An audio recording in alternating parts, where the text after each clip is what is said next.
بادشاہ اور اس کے 4 بیٹے۔ ایک بڑے سلطنت میں ایک نیک دل بادشاہ رہتا تھا۔ اس کے 4 بیٹے تھے۔ بادشاہ بوڑھا ہو رہا تھا اور چاہتا تھا کہ اپنی سلطنت اپنے بیٹوں میں بانٹنے سے پہلے ان کی نیت آزمائے۔ امتحان۔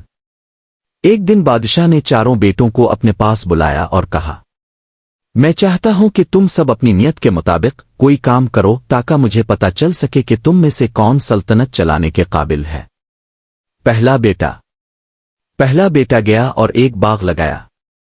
اس نے سوچا، اگر سلطنت کے لوگ بھوکے رہیں گے تو بادشاہت کا کیا فائدہ؟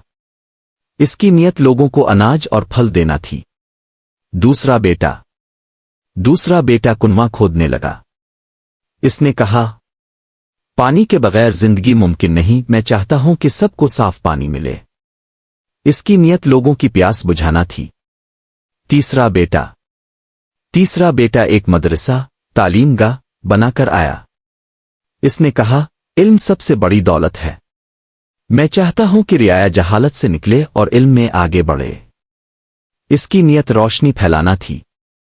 چوتھا بیٹا ایک بڑی عمارت بنانے لگا، لیکن وہ صرف اپنی تعریف چاہتا تھا۔ وہ بولا، لوگ میری عمارت دیکھ کر کہیں گے کہ میں سب سے بڑا اور طاقتور ہوں۔ اس کی نیت صرف اپنی شان و شوکت تھی۔ فیصلہ۔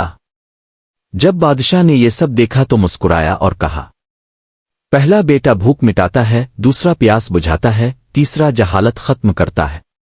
یہ سب رعایا کے کام آئے، لیکن چوتھے بیٹے نے صرف اپنی بڑائی چاہی، یہ سلطنت کے قابل نہیں۔ بادشاہ نے سلطنت پہلے 3 بیٹوں کو سونپ دی اور چوتھے بیٹے کو سمجھایا کہ اصل بادشاہت دوسروں کی خدمت میں ہے، نہ کہ اپنی تعریف میں۔ سبق۔ اصل بادشاہ وہی ہے جو اپنی رعایا کی بھوک پیاس اور جہالت دور کرے۔ نیت جتنی نیک ہوگی عزت بھی اتنی ہی بڑھے گی۔